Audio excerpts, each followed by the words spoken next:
ওয়ালানাবলুওয়ান্নাকুম, আমি তোমাদেরকে অবশ্যই পরীক্ষা করব। সে পরীক্ষা কি এসএসসি পরীক্ষা নাকি ইন্টারমিডিয়েট নাকি বিএ না এমএ, দাখিল, আলিম, ফাজিল, কামিল, কোনটা পরীক্ষা এটা? বলে এটা হলো এই যে আমার ছেলেটা হচ্ছে ইমানি পরীক্ষা। যারা বলেন কি পরীক্ষা? আরো যারা বলেন কি পরীক্ষা? ইমানি পরীক্ষা। কি করবেন? পরীক্ষা হবে 4টা বিষয়। কয়টা বিষয়? 4টা বিষয় পরীক্ষা হবে। সেই পরীক্ষার প্রশ্নগুলি আল্লাহ আউট করে দিয়েছেন। যে আমাদের ছেলের এসএসসি পরীক্ষা দিচ্ছে, দাখিল পরীক্ষা দিচ্ছে, বোর্ড কর্তৃপক্ষ আগে কি প্রশ্ন আউট করে দিয়েছে নাকি? কিন্তু আল্লাহ পাক আমাদেরকে আউট করে দিয়েছেন। কবরে গেলে কয়টা প্রশ্ন হবে সেটা আউট হয়েছে না হয় নাই? যারা বলেন হয়েছে না হয় নাই? কি কি প্রশ্ন হবে? মার রব্বুকা, অমান নাবিয়ুকা, অমা দীনুকা। ঠিক না বেঠিক? কে তোমার রব, কে তোমার নবী, কি তোমার দিন। রব কে তোমার, দিন কি তোমার, রসুল তোমার কে, ফেরেশতারা আসিয়া যখন জিজ্ঞাসা করিবে।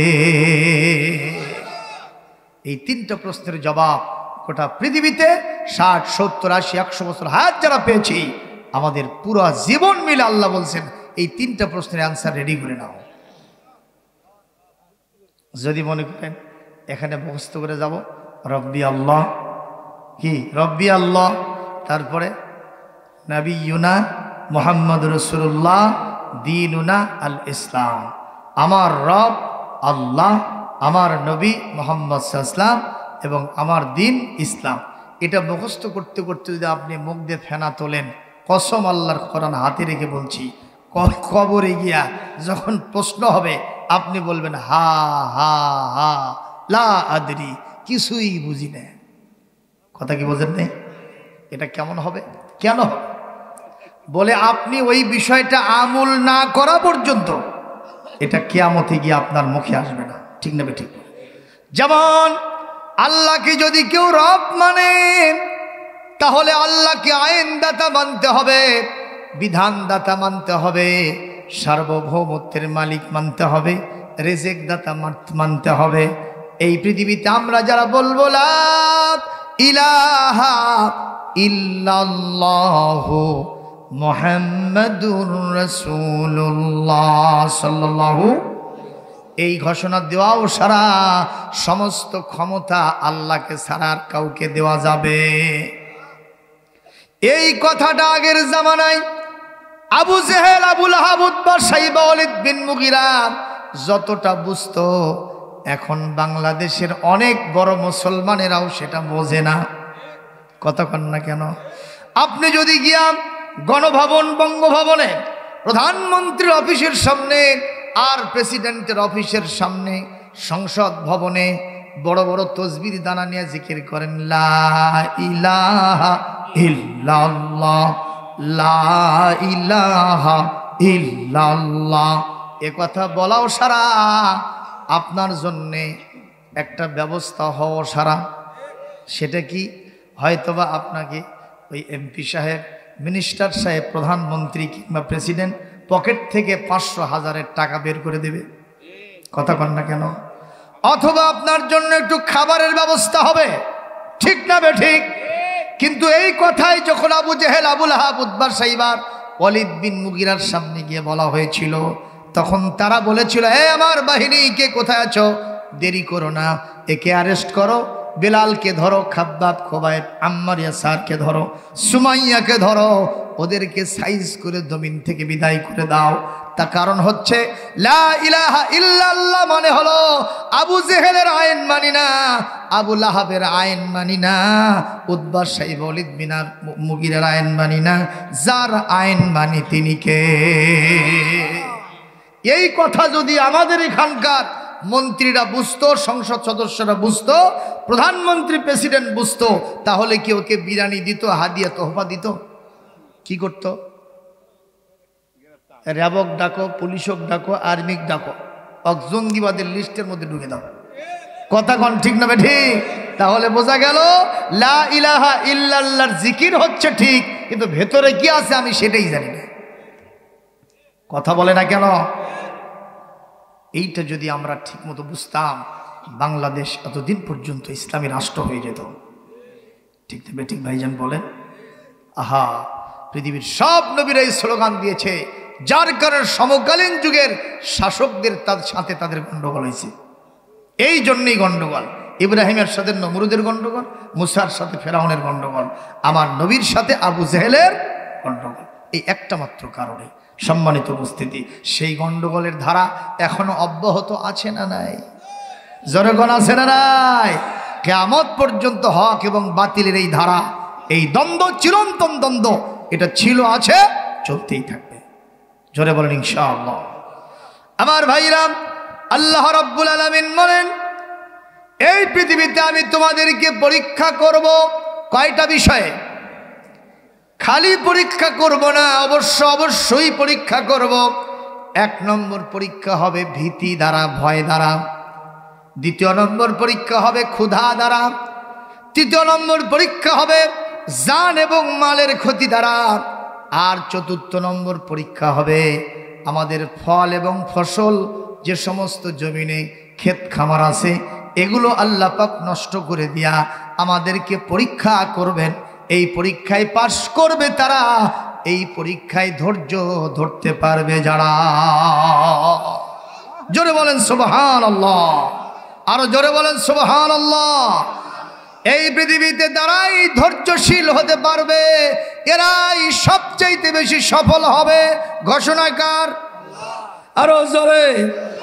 আল্লাহ রাব্বুল আলামিন বলেন সূরা মুহাম্মদ 31 নম্বর আয়াত, ওয়ালা নাবলুওয়ান্নাকুম হাত্তা না'লামাল মুজাহিদিনা মিনকুম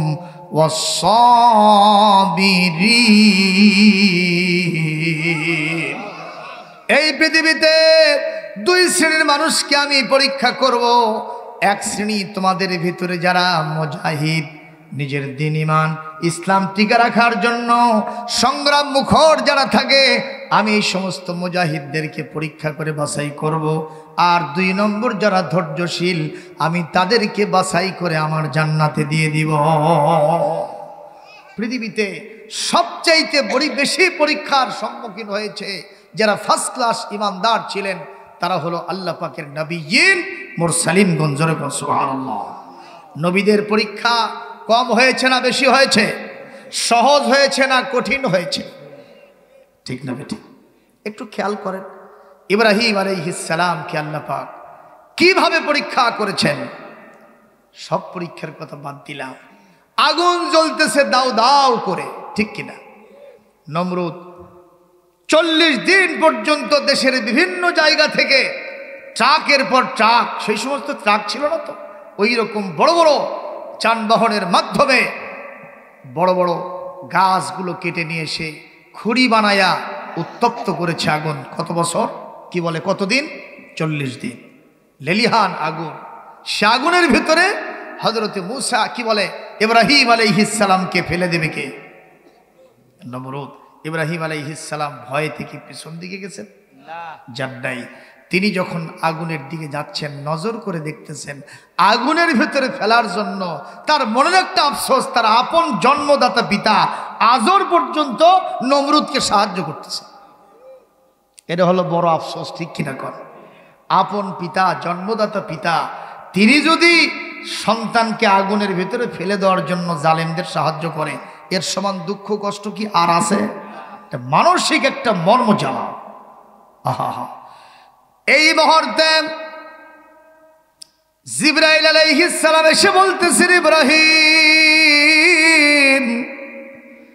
হে খলিলুল্লাহ, আপনাকে যে আগুনের ভিতরে ফেলে দেওয়া হবে, এ কারণে ফেরেশতারা আপনার ওখানে গেলে কি হবে সেই জন্য কান্না করতেছে।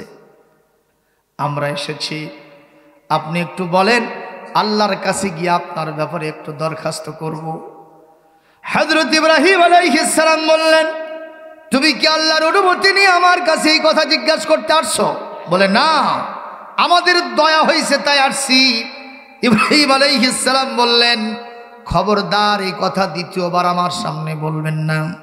কারণ হচ্ছে আমি এমন কোন রবের দাসত্ব আর গোলামি নিজেও করি না, অন্যদেরকেও আহ্বান জানাই না। যেই মহান মনিব তার দাস আর গোলামের দুঃখ কষ্ট দেখে তিনি চুপ করে থাকতে পারেন, আমি যেহেতু ধৈর্যের সাথে পরিস্থিতি ওভারকাম করছি, আমার বিশ্বাস আল্লাহ দেখবেন আর আমাকে তিনি উদ্ধার করবে। উদ্ধার হয়েছে না হয় নাই? নমরুদ তাকে কেমনে ফেলে দেবে বলেন তো? আগুনের আঁচ যদি খুব বেশি হয় কাছে কি যাওয়া যায়? একটা মানুষকে যদি আপনি ধরে পাগলে নিয়ে গিয়ে ফেলে দেন তাহলে তো আঁচ লাগার সম্ভাবনা নিজের গাও আছে। চিন্তা করলো কেমনে সেখানে যাব, কঠিন হবে।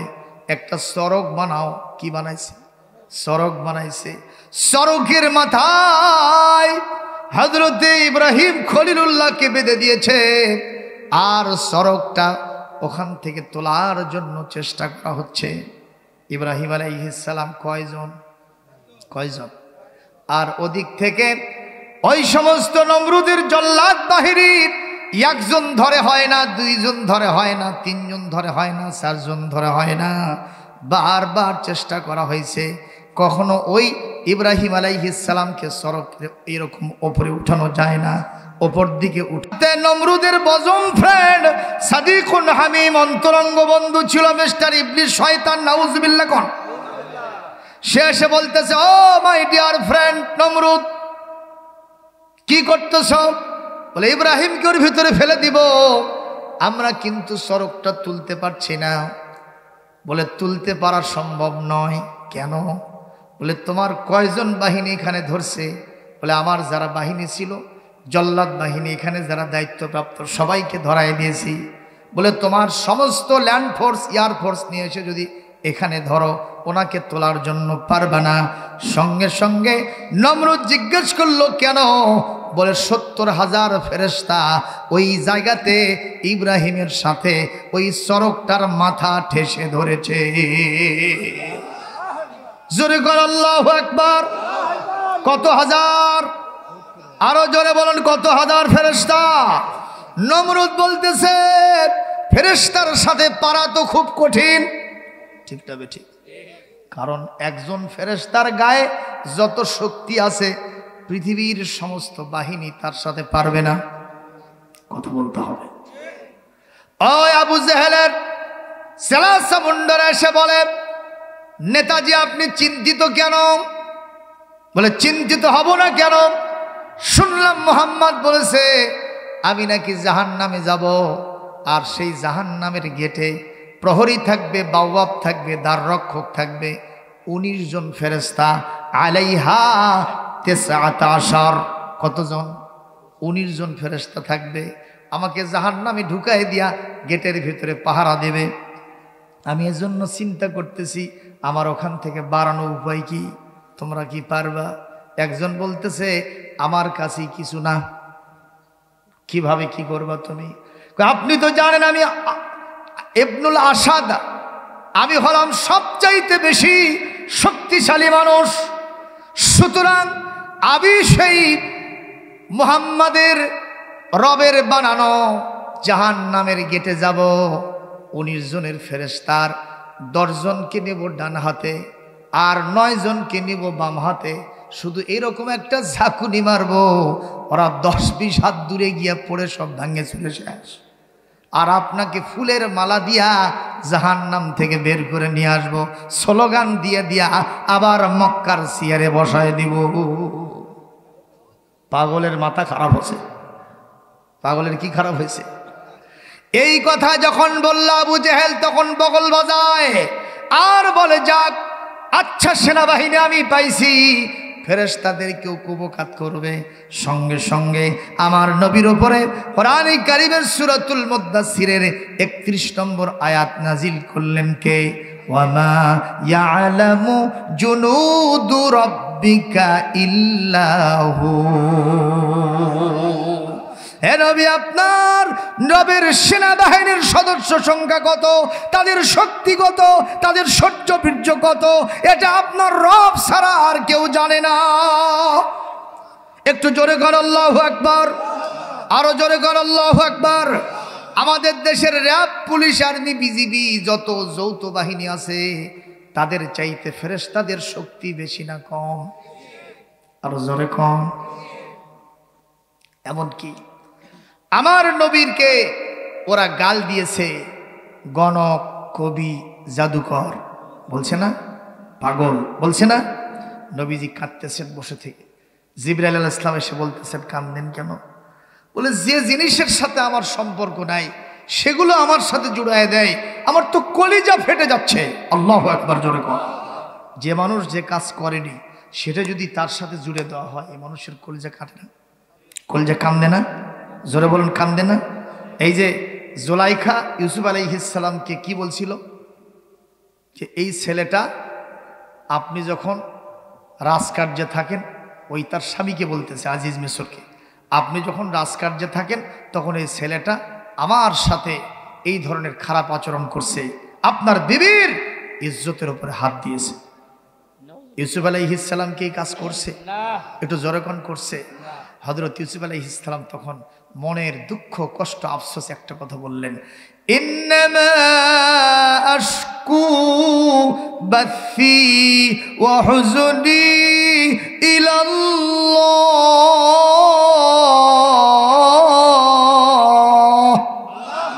ওয়া আনা আ'লামু মিনাল্লাহি লা তা'লামুন।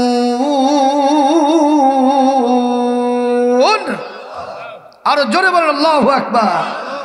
ইউসুফ আলাইহিস সালাম বলছেন, আল্লাহ, যে কাজের সাথে আমার এতটুকু সংস্রব নাই সেই কাজের সাথে আমাকে জড়িয়ে দিয়েছে। আল্লাহ, আমার এই দুঃখ, আমার এই আফসোস, এই কষ্ট আমি কার কাছে বলবো? আমি আমার মনের ব্যথা আপনার কাছেই বলে দিলাম। একটু জোরে করে আল্লাহু আকবার। এই জন্য আমি এই পৃথিবীতে বলবো, মুসলমান ভাইরা, যে লোক যে কাজ করে নাই সেই লোককে যদি ওই কাজের সাথে জড়িয়ে দেওয়া হয়, ওই মানুষের মনটা খারাপ থাকে না ভালো থাকে? আপনারা কি বিশ্বাস করেন মরহুম আল্লামা আজকে যদি আমরা ইন্তেকালের পরে তার পক্ষে 2-4টা কথা বলি, আপনারা কখনো মন খারাপ করবেন না? কারণ উনি আর কোনোদিন কবর থেকে উঠে এসে বনানীতে তাফসীর শোনাতে পারবেন না। কথা বলেন ঠিক না বেঠিক? এই মানুষটা কি সত্যি সত্যি চুরি করছে, ডাকাতি দিছে, মানুষ হত্যা করেছে, কারোর সাথে জেনা ব্যভিচার করেছে, জঘন্যতম নির্জলা মিথ্যাচার? কথা কোন ঠিক কিনা? এই কাজের সাথে তারা যারা তাকে জড়িয়ে দিয়েছে, আমি সব জায়গায় বলি, আজকেও বলছি, এই জঘন্য নির্জলা মিথ্যাচারের বিষয়টা তার সাথে যারা জড়িয়ে দিয়েছে, আজ হোক কাল হোক 12,500 ভোল্টের তারে যদি কেউ হাত দেয়, ওর যেমন কোনো খাতির থাকে না, বাঁচার কোনো সিস্টেম থাকে না। অবশ্যই আল্লাহর ওলিকে এই কাজের সাথে যারা জড়িয়ে দিয়েছে, আজ হোক কাল হোক ধরা খাওয়াই লাগবে।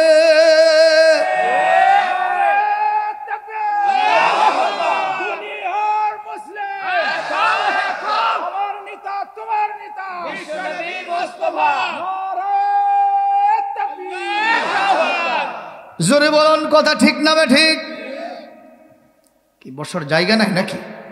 একটু মাঝে মাঝে এসে ঢুকে পড়েন, মাঝখানে জায়গা আছে। লোকদেরকে আমরা আর কষ্ট দিতে চাই না, আপনি একটু ভেতরে ফাঁক করে এসে বসে যান। একটু কষ্ট হচ্ছে আপনাদের? কষ্ট হচ্ছে ভাই?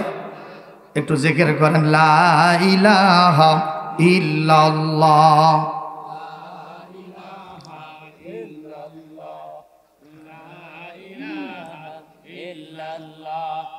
সুবহানাল্লাহ আলহামদুলিল্লাহ, লা ইলাহা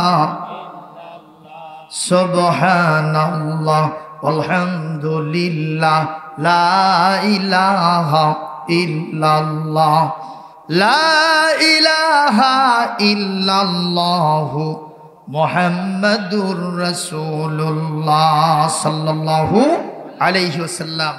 নমরুদ বলতেছে, ভাইজান, বজম ফ্রেন্ড, এ আমার প্রিয় বন্ধু ইবলিস শয়তান, ইব্রাহিমকে তো আমার আগুনের ভেতরে ফেলে দিতেই হবে, এখন বুদ্ধি কি কম? শয়তানের বুদ্ধি তো শয়তানের মতোই হবে। বলতেছে শোনো, একটা ফর্মুলা আছে, কি? ফেরেশতা করক তাড়ান লাগবে। কাকে তাড়াবে? তো ফেরেশতা তাড়াবো কি দিয়া? একটা কাজ করো, এই যে জায়গায় চড়ক স্থাপন করছো, এক জায়গায় তোমার দেশের ভিতরে সবচেয়ে যারা ইউনিভার্সাল এই পৃথিবীর, বাংলাদেশের এবং গোটা পৃথিবীর ওই মুহূর্তে যারা ছিল, অর্থাৎ যারা মিস ওয়ার্ল্ড, সবচেয়ে বড় বিশ্ব সুন্দরী, এরকম মহিলাদেরকে নিয়ে এসে প্রকাশ্যে জেনায় লিপ্ত করে দাও, ওদেরকে উলঙ্গ করে নিয়ে আসো, আর এই জায়গায় সমানে জেনা চলতে থাকে। তো নমরুদ জিজ্ঞেস করলো, জেনা চললে কি হবে? কই, যে এলাকায় জেনা বেবিচার হয় ওই এলাকায় রহমতের ফেরেশতা থাকে না। একটু জোরে বলেন নাউজুবিল্লাহ। আমাদের দেশে জেনার মহড়া আছে না নাই? আহারে, স্বর্গরাজ্যে পরিণত হয়ে গেছে। দৈনিক করত পত্রিকা, বহুল প্রচলিত জাতীয় দৈনিক, পড়ে দেখবেন একটা দিনে, মাত্র একটা দিন আপনি পড়ে দেখবেন 10টা 15টার নিচে ধর্ষণ কেস নাই। কথা বলেন না কেন? এটা তো সাংবাদিকদের দৃষ্টিগোচর যা হয় তাই। বিভিন্ন হোটেলে মটেলে আপনি এই মুহূর্তে বগুড়া আন্তর্জাতিক মানের যে সমস্ত হোটেল আছে অথবা স্থানীয় হোটেল আছে, পুলিশ বাহিনী গিয়ে যদি ওখানে রেড দেয়, আমার বিশ্বাস শত শত কপতিকে জেনারত অবস্থায় পাওয়া যাবে। কথা বলে না কেন? পাওয়া যাবে কি যাবে না? ঢাকাতে এই সমস্ত হোটেলগুলোতে আরো কত হয়, গ্রাম বাংলাতে আরো কত হয়। এই দেশে রহমত কেমনে আসবে? আলুর সিজনে অথচ আলুর দাম কমে না, পেঁয়াজের সিজনে পেঁয়াজের দাম কমে না। কথা বলেন না কেন? সবকিছুর দাম কম। হ্যাঁ, ঠিক না বেঠিক? জোরে বলুন, ঠিক না বেঠিক? কবি আশ্চর্য হয়ে বলেছে, কি হবে বেঁচে থেকে, কি হবে বেঁচে থেকে, অযথা বিদ্যা শিখে যদি না গড়তে পারি শোষণবিহীন সমাজটাকে। কি হবে বেঁচে থেকে, অযথা বিদ্যা শিখে যদি না গড়তে পারি শোষণবিহীন সমাজটাকে। কি হবে ছাত্র সেজে চুমুখে সনদখানা, যদি হয় বিদ্যালয়টা পতিতাদের আড্ডাখানা। এর চেয়ে মরাই ভালো, দেশ ছেড়ে যাওয়াই ভালো, এর চেয়ে মরাই ভালো, দেশ ছেড়ে যাওয়াই ভালো। কি হবে ধোকা দিয়ে বিবেকটাকে, কি হবে ধোকা দিয়ে বিবেকটাকে। কি হবে বেঁচে থেকে, অযথা বিদ্যা শিখে যদি না গড়তে পারি শোষণবিহীন সমাজটাকে। কি হবে আলেম হয়ে ইমাম সেজে সমাজেতে, পারো যদি সত্য কথা উচ্চ স্বরে না বলিতে। কি হবে আলেম হয়ে ইমাম সেজে সমাজেতে, পারো যদি সত্য কথা উচ্চ স্বরে না বলিতে। কথা বলেন ঠিক না বেঠিক? চাকরির ভয় করো যদি ছেড়ে দাও ওই না গদি, চাকরির ভয় করো যদি ছেড়ে দাও ওই না গদি। কি হবে ধোকা দিয়ে আল্লাহকে, কি হবে ধোকা দিয়ে আল্লাহকে। কি হবে বেঁচে থেকে, অযথা বিদ্যা শিখে যদি না গড়তে পারি শোষণবিহীন সমাজটাকে। একটু জোরে মারহাবা দেন না কেন? লিল্লাহে তাকবীর, নারায়ে তাকবীর। একটু হাত তোলেন না কেন? হাই রে বাবা, নারায়ে তাকবীর। আল কোরআনের আলো সারা দুনিয়ায় জালো, কোরআন সুন্নাহ যেখানে, আলেম ওলামা যেখানে, নারায়ে তাকবীর। আলহামদুলিল্লাহ বলেন। শয়তানের দেওয়া ফর্মুলা অনুযায়ী আমল করলো নমরুদ, তার মানে সমানে জেনা ব্যভিচার চালু হয়ে গেল। রহমতের ফেরেশতা উড়িয়ে চলে গেল। ওখানে একাকে ইব্রাহিম আলাইহিস সালাম সড়ক উঠাইছে, আগুনের ভিতরে ঝাঁপ করে দিয়েছে ফেলে। ইব্রাহিম আলাইহিস সালাম চিন্তা করলেন, আল্লাহর জন্য যদি জীবনটা চলে যায় চলে যাক। আল্লাহর একটা নীতি হলো, সব কিছু যখন আল্লাহকে কেউ দিতে চায়, আল্লাহ তার থেকে কিছুই নেয় না। সুবহানাল্লাহ। আপনার ছেলেটার জন্য বাজার থেকে সদা নিয়ে আসছে, একটা ছেলে এখনো তেমন বুঝ জ্ঞান হয় নাই, অথবা হয়েছে, আপনাকে বাপ ডাকতে শিখছে, ওর মাকে মা ডাকতে শিখছে, ভাই বোনদেরকে ভাইয়া আপু বলতে শিখেছে, একটু হাঁটতে চলে পারে। এই মুহূর্তে বাজার থেকে সদা নিয়ে এসে একটা চকলেট নিয়ে এসে ছেলের হাতে দিয়েছেন, আপনি বলছেন আব্বু একটু দাও তো, তখন আপনার কলিজার টুকরোর সন্তান আপনার হাতে দেয় কিনা? যখন দেয় আপনি তখন মুখের ভেতর দিয়ে কর্মর করে চাবি খায় শেষ করেন, তাই করেন? কি করেন? আপনি বলেন আমার কলিজার টুকরার সন্তান, আমার কলিজার টুকরা, তুমি আমাকে যা চেয়েছি দিয়েছ, আমি তোমার মনটা জানতে চেয়েছি, তুমি আমাকে ভালোবাসো কিনা সেটা তুমি আমাকে দেখাইতে পেরেছ, তোমার এই চকলেট আমি দেবো না, তোমার চকলেট তুমি খাও। সুবহানাল্লাহ। আবার অনেক পিতা মাতাকে দেখেছি সন্তানকে টেবিলের উপরে দাঁড় করাই দিছে, পিতা অনেক দূর থেকে বলছে যে বাবা আসো, একটু দূরে থেকে বলছে বাবা আসো, আমার কোলে আসো। সন্তান তো আর বোঝে না এখান থেকে অত দূর ঝাঁপ মারলে আমার খবর আছে, কথা কয় না, মাঝখানে শূন্যতা আছে না নাই। তখন সন্তান যখন ওখান থেকে ঝাঁপ মারতে নিয়েছে, পিতা কি ওখানে চায় থেকে দেখে না কি করে? দৌড়ে সে পিতা তাকে বুকের ভিতরে টেনে নিয়া বুকে মুখে চুমু খায় আর বলে তুমি আমার সাহসী সন্তান, তুমি আমাকে যা চাওয়ার সেটা তুমি আমাকে দিয়েছ, আমি তোমার এই সাহসিকতাটা যাচাই করলাম, আমার আল্লাহর নীতিটাও হলো এটা। আল্লাহ পাক বলেন কাযালিকা নাজজিল মুহসিনিন। আরো জোরে কর আল্লাহু আকবার। এই মুহূর্তে ইব্রাহিম আলাইহিস সালাম আগুনের ভিতরে পড়ে গেছেন। আপনারা জবাব দেন, আগুন কি ইব্রাহিমকে পুড়ে ছারখার করেছে? নমরুদ মনে করল শেষ, রেস্টে গেছে, অনেকক্ষণ পর চলে আসছে, এসে দেখে চতুর্দিকে আগুন জ্বলতেছে, ইব্রাহিম যেখানে বসে আছে ওটা যেন একটা ফুল বাগান হয়ে গেছে। তাফসীরের কিতাবে লিখেছে ইব্রাহিম আলাইহিস সালামকে আষ্টে পৃষ্ঠে বেঁধেছিল যেই দড়ি দিয়া আগুন সেই দড়িগুলোকে পুড়ে শেষ করছে, কিন্তু ইব্রাহিম আলাইহিস সালামের চামড়ার উপরে এতটুকুন আঁচ লাগে নাই। একটু জোরে করুন।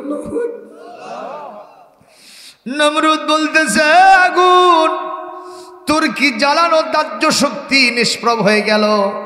আগুনের জবান খুলে গিয়ে আগুন বলে আমার দাহ্য শক্তি কমে নাই, বরং বেড়ে গেছে।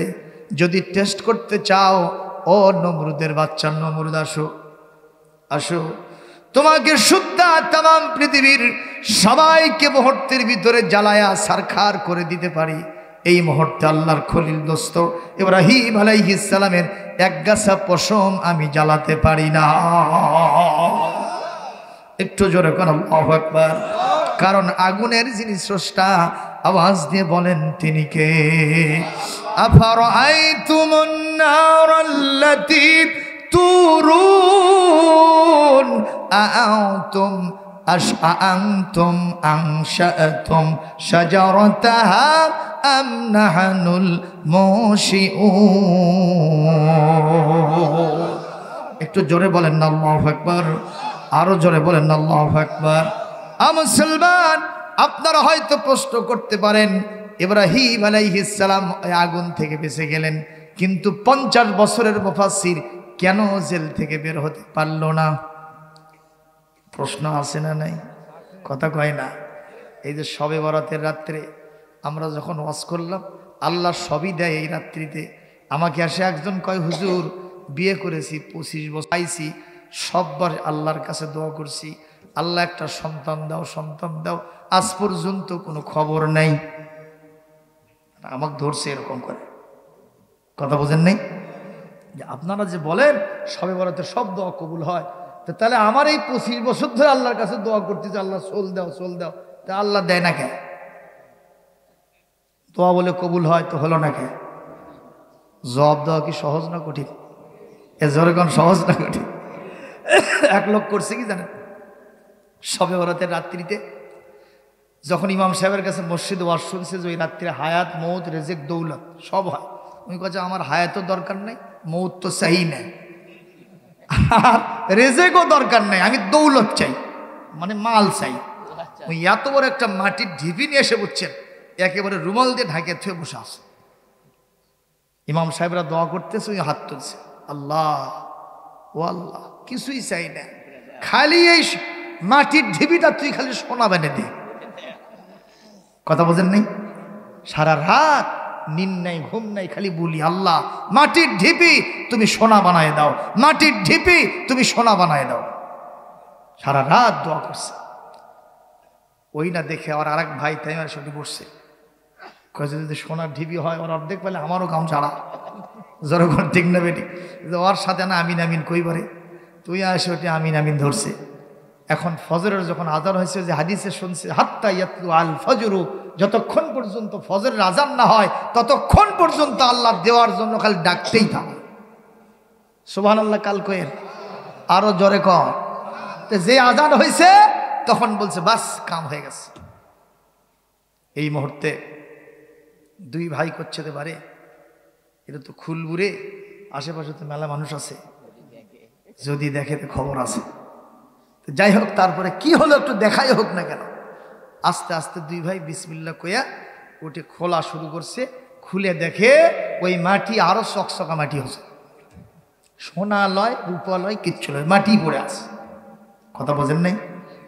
তো এখন ওরা সরাসরি আল্লাহ গেলেন শুরু করছে। কাকে কাকে?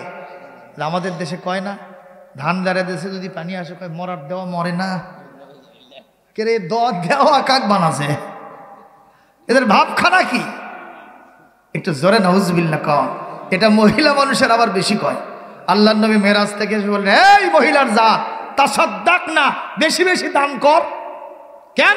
বলে ইন্নী উরিদু কুন্না আকসারা মিন আহলিন নার, আমি তোমাদের অধিকাংশকে জাহান্নামে দেখে আসলাম। কথা কয় না, কোথায় দেখে আসলো? জাহান্নামে। মহিলারা বলতেছি ইয়া রাসূলুল্লাহ দোষ কি? কয় দোষ হলো দুটা। একটা হলো তুকসিরনাল লানা, তোমরা বেশি বেশি মানুষক গেলেও বেশি বেশি মানুষক অভিসম্পাদ করো, লানত দাও। কথা কয় না। আর দুই নম্বর তাকফুরনাল আশির, তোমরা বেশি বেশি তোমরা স্বামীর নাফরমানি করো। সারা জীবন শাড়ি দিয়েছে, একটা ঈদে হাতের অবস্থা ভালো ছিল না, শাড়ি দেয় নাই, এ বলাই সারা তোমার অধীনে থাকার কালে জীবনে শাড়ি পাইনি, ঈদে এবার পামু। কথা কয় না, কথা কয় না। কি মামা এরকম হয় না? হয় না। তবে মামা যেহেতু আগ্রা আছে, আগ্রা গ্রামে এটা হয় না, হয় আছে সব জায়গাতে। পারস্য সম্রাট খসরু পারভেজের বইয়ের নাম ছিল শিরিন, কি নাম? নিয়ে রাজকার্য সেরে এসে আস্তে করে বসে আছে বাড়ির গেটে, নদীর ধারে হাওয়া খাচ্ছে। তো এই দেশের একজন জাতীয় জেলে নদী থেকে একটা মাছ মারছে, বিরল প্রজাতির মাছ, জীবনে এরকম মাছ কোনোদিন পায়নি। মাছ ধরাও সারা, সবাই এসে মাছ নেওয়ার জন্য দাম হাঁকাইছে, কারু কাছে দেয় নেই। সরাসরি বাড়িতে এসে জামা কাপড় গায়ে দিয়ে বাদশার দরবারে, রাজ দরবারে যাচ্ছে। বউ বিটি হাতে পায়ে ধরছে, যে জীবনে মাছ খাওয়ার সৌভাগ্য হয় না। কি বলেন? যে এলাকায় মাছ বেশি হয় ওই এলাকার লোকেরা মাছই পায় না। আপনি চাঁপাই নবাবগঞ্জ যান, ওখানে আমের দাম আরো বেশি। আমি একবার গেছিলাম কানসাটে বাজারে, একটু মাছ কি বলে আম কিনবো, যাই দেখি ওর কেজি তো কয় যায় না, মনের ওপরে, মনের নিচে দাম করলে ওরা আপনাকে মুক্তিতে সরে দেবে। চিন্তা করেন এত দাম সেখানে, ওর থেকে আমাদের বগুড়াই দাম কম। ঠিক না বেটি? যে এলাকায় ভালো ভালো মাছ হয় ওরা শহরে নিয়ে চলে যায়, গ্রামের লোকেরা পাই না। তো যাই হোক, তো এখন খসরু পারভেজের কাছে গিয়ে এই মাছওয়ালা জেলে বলছে, বাদশা নামদার, আসসালামু আলাইকুম রহমতুল্লাহ। ওয়ালাইকুম আসসালাম রহমতুল্লাহ, আমি নদী থেকে একটা বিরল প্রজাতির মাছ পেয়েছি, মাছটা নিজে খাই নাই, বউ বিটিরে খাওয়াই নাই, কাস্টমাররা দাম হাঁকাইছে তাদেরকে দেই নেই, আমি আপনাকে দেওয়ার জন্য এসেছি, একটু মাছটা কি নেবেন? তে বলতেছে তোমার মাছের দাম কত? কয় মাছের দাম দিলে আলহামদুলিল্লাহ, না দিলে সুবহানাল্লাহ, আমি কোনো দাম চাবই না। ওর মনে মনে চিন্তা, দাম চাই কি ঠকি নাকি? কারণ বাদশা মানুষ তো, কথা কয় না। যাই হোক, বাদশা খুশিতে বাগবাগ হয়ে গেছে, মাছটা নিয়ে চিন্তা করলো বাদশা মানুষ আর আমাকে এত ভালোবাসে, দাম চাইলো না। যাই হোক, একটু কিছু বেশি দেওয়া দরকার। আগে তো আর ব্যাংক ট্যাঙ্ক ছিল না, কি বলেন? মানুষের তেয়ারের মধ্যে টাকা থাকতো, পকেটে থাকতো, বালিশের নিচে থাকতো, খুতির মধ্যে থাকতো, কথা কয় না? হ্যাঁ, তো পকেটের মধ্যে হাত দিয়া দিনার স্বর্ণ মুদ্রা হিসেবে এক খামসা বার করে দিছে। তো জেলে এখন ওটা নিয়ে গুনিয়ে দেখে 400 স্বর্ণ মুদ্রা হয়ে গেছে। জোরগান কত? 400। কিতাবে লিখতেছে এই মাছের দাম অতিরিক্ত হলে 20 থেকে 30 দিনার হবে, সেটা দিয়েছে কত? 400। জেলে এটা পাইয়া বাবা খালি বগল বাজায় যে আমি জিরো থেকে হিরো হয়ে গেছি। সালাম দিয়ে বিদায় হয়েছে। এখন বলতেছে প্রাণের বিবি শিরিন, ও শিরিন। শিরিন তাকাই না, অন্যদিকে চাই আছে। তারপরে ওইদিক ঘুরে আসে, দেখে যে মুখ বাঁকা। কি খবর শিরিন? চলো, মাছটা সুন্দর বিরল প্রজাতির মাছ, একটু কেটে কেটে নিয়ে পাক শাক করো, দুইজনে মজা করে খাওয়া হবে। তোমার মাছ পাক করা তো দূরের কথা, ওটা কাটা তো দূরের কথা, বাম পাও দিয়ে লাথি মারব না। কথা বোঝো নাই? মানে আমার এটা সম্ভব নয়। কেন? What is cause? কি এমন অন্যায় করলাম? তো বলছে তুমি এমন একটা মাছ কিনলা যার দাম 20 থেকে 30 দিনার, সেটা তুমি 400 দিনার দিছো। তুমি আমার স্বামী না, তুমি আসামি। তুমি আমার সংসারে লালবাতি জ্বলবা। তার মানে তুমি জিনিসের দাম কম, জিনিসের দাম বেশি দিলে। কথা বলে না কেন? আমি তোমার বাজারে সন্তুষ্ট হলাম না। তাহলে বোঝা যাচ্ছে ওই জামানার মহিলারাও নিজেই মার্কেট করতে ভালোবাসত। তবে এখন বাংলাদেশে মহিলারা মার্কেটে যায় না। বেশি না কম? আরো জোরে কোন বেশি না কম? আমি মামা শীতের শুরুতে একটু হকার্স মার্কেটে গেছিলাম। কোন মার্কেট? Hawkers market. তো যাওয়ার পরে ওখানে আমি গরম কাপড় কিনবো। তো আমি যে দোকানে গেছি তখন মেয়ে মানুষ খুব একটা ছিল না। তো দাম টাম করার পরে নিব, দেখি চতুর্দিকে খালি মহিলা মানুষ, তা আবার আন্দি দেওয়ার শান্তি নাই। বোঝেন তো? মানে কোনো প্রকারের পিন পতনে এতটুকুন জায়গা নাই। তা আমি এখন ওখান থেকে চিন্তা করলাম, যদি সাংবাদিকরা একটা এরকম ক্যামেরার ছবি ধরে আর এটা যে আমার বউ দেখে, তো আমার খবর আছে যে এতগুলো মহিলার মধ্যে তুমি একলাকে। জোরেগণ ঠিক না বে ঠিক? তো আমি এখন ওখান থেকে পালামো যে ভাই, এই মুহূর্তে এক মহিলা বলতেছে এর মধ্যে আবার হুজুর কে? কি মামা জান থাকে? জান থাকে। আমি সেই দিন চিন্তা করলাম, এখন মার্কেট তো সব আফাকের জন্য তৈরি হয়েছে। কথা কয় না কেন? এই অবস্থা। আমি বলবো দুনিয়ার মায়ের জাতি, মহিলা মা বোনেরা, স্বামীকে তুচ্ছ করো না, তাচ্ছিল্য করো না। স্বামী যেটাই হোক তাকে একটু প্রাধান্য দাও। যেটাই করবা স্বামীকে প্রাধান্য দিয়ে। আর রিজালু কাওয়ামুন আলান নিসা। কথা বলেন ঠিক না বেঠিক? ওয়ালাহুন্না মিসলুল্লাযী আলাইহিন্না বিল মা'রুফ ওয়ালিররিজালি আলাইহিন্না দারাজা ওয়াল্লাহু আজিজুন হাকীম। আরো জোরে বলেন আল্লাহু আকবার। আল্লাহ রাব্বুল আলামিন বলেন স্বামী স্ত্রীর অধিকার সমান। সুবহানাল্লাহ কর। কিন্তু মর্যাদা স্বামীকে স্ত্রীর উপরে 1 গুণ আমি আল্লাহ বেশি দিয়েছি। জোরে বলেন সুবহানাল্লাহ। ঘোষণাকার এই ঘোষণা যদি কোনো পৃথিবীর মহিলার জাতেরা আর পুরুষেরা সবাই মিলে যদি মেনে নিতে পারে, আল্লাহর রহমত আমাদের ঘরটা শুধু ঘর হবে না, আল্লাহর রহমত দিয়া মালামাল হয়ে যাবে। জোরে কোন সুবহানাল্লাহ। একটু জোরে বলেন সুবহানাল্লাহ। আমাদের কাজী সাহেবরা যেখানে ম্যারেজ রেজিস্টার করে, রেজিস্ট্রি করে, এই জায়গাতে কিন্তু দেখবেন শুধু অধিকার সমানের কথা লেখা আছে, কিন্তু 1 গুণ যে মর্যাদা স্বামী বেশি দিল এই কথা লেখা। কথা কয় না? আছে। এটা সংশোধন হবে যদি কোনোদিন কোরআন কনস্টিটিউশন হয়। দুইজন ঠিক আর সব ঠিক। একটু জোরে বলেন ঠিক না বেঠে? এই ওয়াজি তো এতক্ষণ করতেছি রে বাবা, ঠিক কিনা কর? আপনি ঠিক করলেও ঠিক, না করলেও ঠিক। এখন কবেন কিনা সেটা আপনার ব্যাপার। এখন শিরিন বলতেছে তোমার এই বাজারে আমি সন্তুষ্ট হলাম না।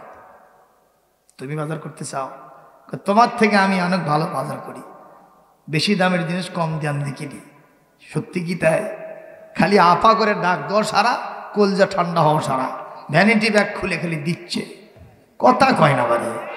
আছে না নাই? যাই হোক, ভুল হয়ে গেছে, মাফ করে দাও। আমি নত হলাম, তুমি প্রধান হও, তুমি উঁচু হও। চলো তাও পাক করো, উল্লেখাতির নেই। তো খাতির হবি কখন? কয় যে মাছ ফেরত দাও, টাকা রিটার্ন নাও। এটা কি সোজা ব্যাপার? একটা বাদশা মানুষ কিভাবে মাছ ফেরত দেবে আর টাকা রিটার্ন নেবে? এটা সম্ভব হবে কোন? মহিলার অবস্থা থেকে বোঝা যায় মানুষই নই, কাউর না। যখন ঠিক না বেটি, এক পর্যায়ে বলতেছে আমার ব্রেনেই তো ধরে না, তুমি কার সাথে কথা বলতেছো? আমি দেশের বাদশা, আমার পক্ষে কিভাবে সম্ভব? একটা জেলে মানুষ, দিন আনে দিন খায়, কাউকে দেয় নাই, সরাসরি আমাকে দেশে নাই, 2-4 টাকা বেশি দিলাম, তাতে কি হয়েছে? বলছে না, হবে না, মাছ ফেরত দিতে হবে, টাকা রিটার্ন দিতে হবে। তাহলে আমার ব্রেনে ধরে না, কিভাবে কি কর্ম, তুমি বুদ্ধি দাও। তো শোনো, কি? জেলেক ডাকো, জেলেক ডেকে একটা কথা জিজ্ঞাসা করো, এ জেলে, তুমি যে মাছটা দেছো এটা পুরুষ না স্ত্রী, এটা মেল না ফিমেল, এটা মোজাক্কার না মুয়ান্নাস? ও তো একটা বলবে, তুমি উল্টাটা দাবি করবা, ও দিতে পারবে না, বেকায়দায় পরে মাছ নেবে, টাকা দিয়ে যাবে, সম্পর্ক ঠিক থাকবে, কোনো সমস্যা নেই। তো মাথা মোটা বাদশা চিন্তা করলো এটা দিয়ে বোধহয় কাম হবে হবে ভাব। তো জেলেকে ডেকে নিয়েছে, নিয়ে বলছে, জেলে, তুমি যে মাছটা আমাকে দিয়েছিলে, এই মাছটা বাজ বিচার করতে পারি নাই। তুমি যে মাছটা দিয়েছো মোজাক্কার না মুয়ান্নাস জিজ্ঞাসা করা লাগতো, করতে পারি নাই। এখন বলো তো মাছটা মোজাক্কার না মুয়ান্নাস? কয় বাদশা, আমি আপনাকে আগেই বলেছিলাম আমার মাছটা হলো বিরল প্রজাতির মাছ, সহসা এ মাছ আমি পাই না। আমার মাছটা মোজাক্কারও নয়, আমার মাছটা মুয়ান্নাসও নয়, আমার মাছটা হলো মুখান্নাস, তার মানে পুরুষও নয় স্ত্রীও নয়, আমার মাছ হলো হিজরা মাছ। একটু জোরে কোন, কায়দা না বেকায়দা? আরো জোরে, জোর হলো না? বাংলাদেশের কায়দার একটার নাম নুরানি আর একটার নাম বগদাদি, এর নাম হলো বেকায়দা। কতক্ষণ ঠিক না বেটি? বাদশা চিন্তা করলো, বিবি বলেছিল হয় পুরুষ হবে না হয় মেয়ে হবে, কিন্তু মাঝামাঝি তো কিছু শিখায়নি। তাহলে বোঝা গেল আমাদের স্বামী স্ত্রীর ভিতরে যে একটা অন্যরকম ভাব হইছে, একটা কুলু লেগে গেছে, এটা ওই বুঝতে পারছে। আমার দেশের সাধারণ পেশার একটা জেলে মানুষের মাথায় যদি এত ব্রেনার বুদ্ধি হয়, আগে তো দিছি মাছের দাম, এখন দিতে হবে বুদ্ধির দাম। পকেটের মধ্যে হাত দিয়া আর এক খামসা বের করে দিয়েছে, জেলে গুনে দেখে আরো 400 স্বর্ণ মুদ্রা হয়ে গেছে। আরো জোরে, জোর হলো না? এবার আরো বেশি বেকায়দা নাকি? জোরে গন ঠিক না বেঠি? এইবার জেলে ওই 400 আর আগের 400 মিলে হলো কত? 800 স্বর্ণ মুদ্রা। জেলে এখন আরো বেশি খুশিতে বাক বাক হয়ে সালাম সেলুট মেরে ওদিক থেকে পালায় চলে যায়। আবার দুইজনের মধ্যে গন্ডগোল বেশি না কম? এই তুই গাল ফুলে আসু কে? কচ্ছে আরো যে দিলে, কই তুরি জন্য গেছে। জোরে গন ঠিক না বেটি? তুরি জন্য গেল কে? এই তুই শিখালু হয় পুরুষ না স্ত্রী, কিন্তু মাঝামাঝি যে হলো রে, এটার বুদ্ধি কি? তে বলতেছে তাহলে এগিন চান্স, মানে আরো কিছু বুদ্ধি দেবে, আরো কিছু যাবে, সেটা শুনবেন তো? শুনবেন না? আরো একটু বুদ্ধি হবে, আরো কিছু যাবে। আমি এখানে রেখে দিলাম, একটু পরে বলতেছি, নাকি এখনই বলে দিই? বেশি সময় পাবো না, এখনই বলে দিই। সেটা হলেই শিরিন বলতেছে এইবার একটা কায়দা আছে। কি সেটা? বলে একটা জিনিস নজর করছেন, ওর হাতে যে 2 বারে 800 স্বর্ণ মুদ্রার দিনার গেল, আশেপাশে কত ফকির মিসকিন লালাচ্ছে। আমি হিসাব করে দেখলাম একটা মুদ্রা মিস করে হাত থেকে পড়ে গেছে, ওই সেটাও তুলে নিল। এই লোকটা কত কাঞ্জুস, কত বখিল কৃপণ। ওরই নিজেই দান করা দরকার ছিল, তা না করে পড়ে গেছে, সেটা ফকিরক নিতে দিল না। এই বখিল কৃপণ মানুষক তো আল্লাহ ভালোবাসে না, তো তুমি ভালোবাসবা কেন? এই কায়দা করেই ওর থেকে টাকাগুলো নেওয়া যাবে, মাছটা দেওয়া যাবে, এই পয়েন্টে তাকে ধরা যাবে। কথা বুঝেন নাই? এইবার আবার ডাকছে, জেলে আসে বলতেছে, ইয়া আইয়ুহাল মালিক লিমাজা নাদাইতানি মাররাতান সালিসা, আপনি আমাকে তৃতীয়বার আবার কেন ডাকলেন? তো বলছে, শোনো, তুমি তো একটা কাঞ্জুস মানুষ, বখিল মানুষ, কৃপণ মানুষ, 2 বারে তোমাকে আমি 400 400 800 স্বর্ণ মুদ্রা দিলাম, তার মানে তুমি জিরো থেকে হিরো হয়ে গেছো, ধনী হয়ে গেছো। আর তোমারই উপরে এখন মানুষের উপরে দান সৎকা ফরজ হয়ে গেছে করার, অন্যদেরকে ফকির মিসকিনকে টাকা দান করতে হবে। আর আমরা দেখলাম তোমার হাত মিস করে একটা দিনার আর স্বর্ণ মুদ্রা পড়ে গেল, আর তুমি সেটা উঠায় নিয়ে গেলা। কত ফকির মিসকিন লালাচ্ছে, তুমি তাদেরকে কিছু দিলে না। এই বখিল মার্কা, এই কৃপণ মার্কা মানুষকে আমাকে ধনী বানায় লাভ কি? তুমি আমার মাছটা নাও, তুমি আমার টাকাটা দাও। তখন জেলে কান্দা শুরু করছে। কি করছে? বলতে বাচ্চা নামদার, আপনি 800 স্বর্ণ মুদ্রা নেবেন, আমার কিছু অবজেকশন নাই। 800 জায়গাতে আমি আরো 200 নিজে দিয়া 1000 আপনাকে আমি দেব, কিন্তু একটা কথা আমার শোনা লাগবে। বলে সেটা কি? বলে আমি যে দিনার আর স্বর্ণ মুদ্রা আমার হাতকে মিস করে নিচে পড়ে গেল, এটা আমি দান করতে চাইছিলাম, ফকির মিসকিনের কাছে রেখে যেতে চাইছিলাম, কিন্তু আমি রাখি নাই আপনার ভালোবাসায়। বলে সেটা কি? বলে আমি তাকায় দেখলাম ওই দিনার আর স্বর্ণ মুদ্রার মধ্যে আপনার ছবি আছে। আমি চিন্তা করলাম এটা যদি এখানে পড়ে থাকে কত মানুষ পা দিয়ে পাড়াবে, আমার বাদশার অসম্মান হবে, মাথায় লাথি মারবে, এটা আমি আমার জান থাকতে সহ্য করতে পারবো না। আমি এই জন্য আমি টাকার মহব্বতে না, পয়সার মহব্বতে না, আমি আপনার মহব্বতে টাকাটা উঠায় নিয়েছি। এ কথা বলাও সারা, বাদশা আবার পকেটে হাত দেওয়াও সারা, আবার 400 স্বর্ণ মুদ্রা বের করে দিয়েছে। এই মুহূর্তে 3 4 1200 স্বর্ণ মুদ্রা হয়ে গেছে। লিল্লাহে তাকবীর, লিল্লাহে তাকবীর। চিন্তা করেন, বাদশা বলতেছে আগে দিছিলাম মাছের দাম, তারপরে দিছি বুদ্ধির দাম, এবার দিলাম ভালোবাসার দাম। একটু জোরে আল্লাহু আকবার দেন। আমি এই ওয়াজটা কেন নিয়ে আসলাম? এই পৃথিবীতে আমাদের মার বোনেরা যারা আছেন, আপনাদের সবাইকে সিদ্ধান্ত নিতে হবে, স্বামীকে কখনো আপনারা আসামি বানাবেন না। ঠিক না বে ঠিক?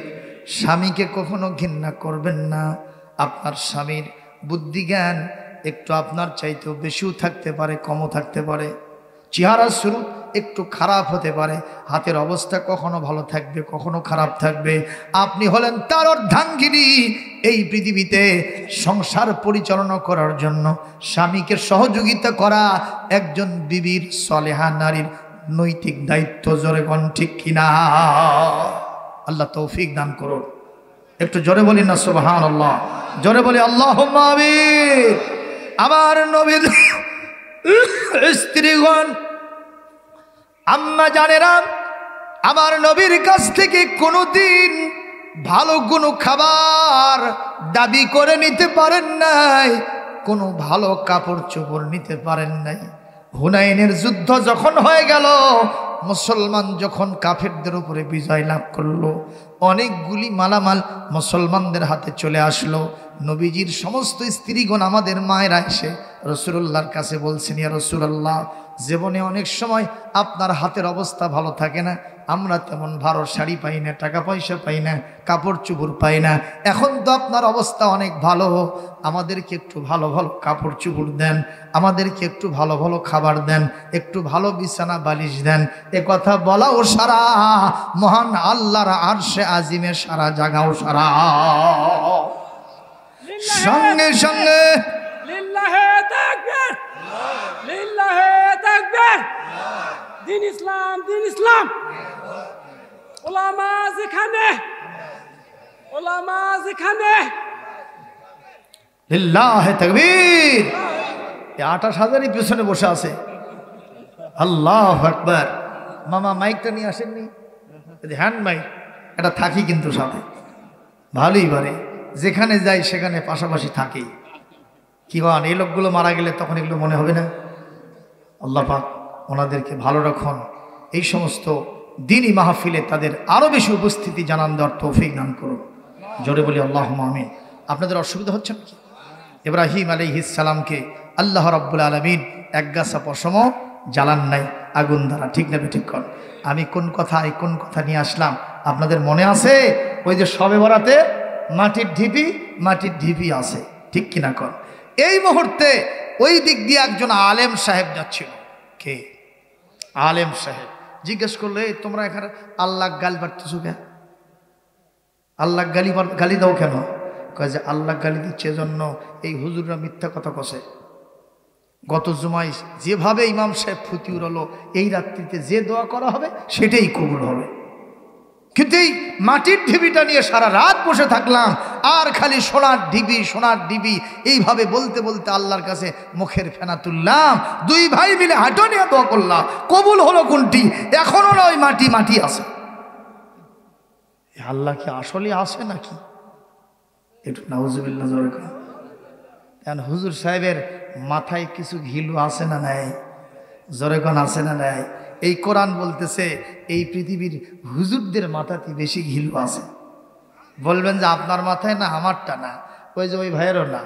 আমরা হলাম সুটকে মলবি, 1.5 টাকার মলবি, কথা কয় না। আমরা হলাম কাঠ মোল্লা, টুঙ্কু মৌলবি, কথা কন। আমাদের তেমন জ্ঞান গরিবা নয়, কিন্তু আল্লাহ পাক জাইয়েদ আলেমদের প্রশংসা করে বলেছেন, ফাসআলু আহলা যিকরি ইন কুনতুম লা তা'লামুন। এই পৃথিবীতে কোনো কিছু জানা না থাকলে আলেমদের জিজ্ঞাসা করো, ওরা তোমাকে আমার কথাটা সুন্দর করে পাই করে তোমাদেরকে বুঝায় দেবে। বলতেই পারেন, সব সমস্যার সমাধান দিতে পারে কোরআন। সন্দেহ কুল্লুম ফি কিতাবিম মুবিন। একজন আলেম আর একজন উকিলের মধ্যে ঝগড়া হচ্ছে। উকিল বুঝেন না? হ্যাঁ, জান নাই কোনো গতি, তার আছে ওকালতি, ঠিক না? যাই হোক, আর একজন আলেমের সাথে ঝগড়া হচ্ছে। উকিল বলতেছে, আপনাদের মাথায় খালি গোবর আছে। আর হুজুর সাহেব বলছেন, না, তোমার কথা ঠিক না। কেন? আল্লাহ কোরআনে বলছে কুল্লুম ফি কিতাবিম মুবিন, কোরআনের মধ্যেই সব আছে। মারহাবা কোন? বলছে এগুলো তোমাদের গপ্প, বাস্তবে নেই। যখন এই ঝগড়া হয় তখন একটা লোক দিতে যাচ্ছিল, জিজ্ঞেস করছে কি হয়েছে? উকিল সাহেব, হুজুর সাহেব, কি হয়েছে আপনাদের? তো বলছে, পারে আমি কিছু বলিনি। উকিল সাহেব করছে যে এই হুজুরকে মাথার খালি গোবর আছে।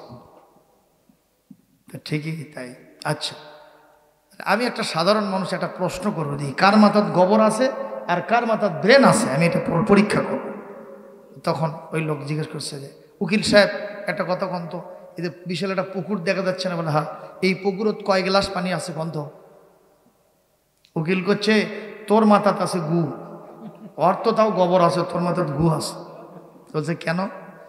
পাগলা, আমি ম্যাপে দেখছি কয় গ্লাস পানি আছে। এ কথা কৃষক জিজ্ঞেস করলো, কর অবান্তর কথা। তোলে, তাহলে বুঝলাম আপনি পারলেন না। হুজুর আপনি পারবেন? আমার কাছে পানির মতো সোজা। মারহাবা কর। তো সেটা কি? বলে, ওই পুকুরটা যদি একটা গ্লাসের সমান হয় তাহলে 1 গ্লাস পানি আছে। তাও জোরে কয় না পারে, আরো জোরে কয়। আর যদি ওই পুকুরটা 2 গ্লাসের সমান হয়, কথা কন না কেন? সুতরাং আলেমই পাশ করলো আর উকিল সাহেব জম্মের মতো ফেল করলো। কথা কন ঠিক না বেঠে? এই মুহূর্তে وَمَنْ يَعْقِلُهَا إِلَّا الْعَالِمُونَ।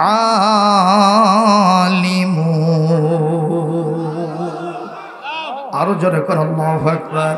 إِنَّ فِي ذَلِكَ لَآيَةٍ لِقَوْمٍ يَعْلَمُونَ إِنَّ فِي ذَلِكَ لَآيَةٍ لِلْعَالِمِينَ।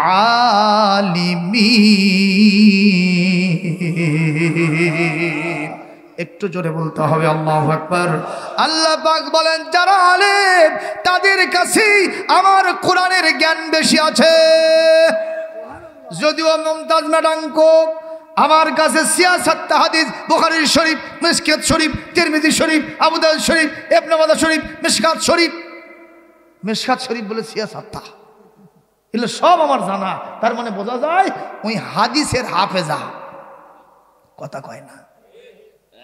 বাবা মৌলানা মসজিদ ঘরে আল্লাহ থাকে না, বাবা মৌলানা মসজিদ ঘরে আল্লাহ থাকে না। তাহলে ওর মতে আল্লাহ বোধহয় মন্দিরও থাকে না। একটু জোরে নাউজুবিল্লাহ কন। মমতাজ ম্যাডাম সাইজ হয়েছে না হয়নি? এ জোরে কান হয়েছে না হয়নি? যতই কান্দুক আর কাম হবে না। বঙ্গবন্ধুর কন্যা আর চান্স দেবে না, কথা কয় না। আপনি খুশি হয়েছেন না? বজলুর রশিদ চাচা বলতেছে কি জানেন? বজলুর রশিদ ভাই বলতেছে যে ওই যে ফেল করছে এজন্য 4 রাকাত নামাজ বেশি পড়ছে। সেই জ্বলান জ্বলাছে আমার। কি মন খারাপ করতেছে? এই নর্তকীরা যে আল্লাহর জমিনের এই সর্বশ্রেষ্ঠ জায়গার সংসদে যায় নাই, এতে ইমানদারদের খুশি হওয়া দরকার। কারণ ওই সংসদে আল্লাহর ওলিরা কোরআনের পক্ষে দারাজ কণ্ঠে বক্তব্য দিয়েছে। সেই সংসদে কখনো প্যানপ্যানানি সুর দিয়া শয়তানের সুরে গান চলতে পারে না। হয়েছে না হয়নি? কর অতীতে হয়েছে না হয়নি? এগুলো আমরা মানতে পারি না। মুসলমান ভাইরা, কষ্ট হচ্ছে আপনাদের, একটু খেয়াল করবেন।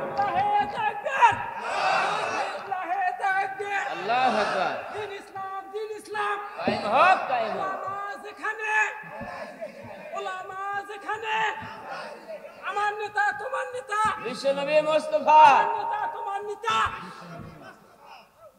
বাস মারহাবা কর। মারহাবা। এই মুহূর্তে আলেম সাহেব বলতেছেন, এ 2 ভাই, তোমাদের এই মাটির ঢিপি যে শোনা হয় নাই তার একটা কারণ আছে। আল্লাহ যে করেন নাই তার একটা কারণ আছে। কারণ আল্লাহর কোনো কাজ হিকমতের বাহিরে হতে পারে না। ফাইলুল হাকিমে লা ইয়াখলু আনিল হিকমা, হাদিসের ভাষা, জ্ঞানীর কোনো কাজ জ্ঞানের বাহিরে হতে পারে না। আসমান জমিনে সবচেয়ে বেশি জ্ঞানীকে, ওনার কোনো কাজ জ্ঞানের বাইরে নাই। কথা কন না কেন? আরো জোরে কন, ঠিক না বেঠিক? আপনার হাতের 5টা আঙ্গুল কি সমান? আল্লাহ কোরআনে বলছে, আল্লাযী খলাকাকা ফাসাওয়াকা ফাআদালাক, তোমার অঙ্গগুলি সব সমান সমান করে আমি দিছি, কিন্তু হাতের আঙ্গুলগুলো কি সব সমান? একটা ছোট, তাও বুড়ো আঙ্গুলি ছোট, মানে নেতাটাই ছোট, তারপরে এদিকে একটু বড়, এটা মাঝখানেরটা ওস্তা যেটা সেটা আরো বেশি বড়, এটা আরো একটু ছোট, এটা কে নিল আরো ছোট। কতক্ষণ ঠিক না বেঠিক? এই 5টা আঙ্গুল কেন সমান হলো না?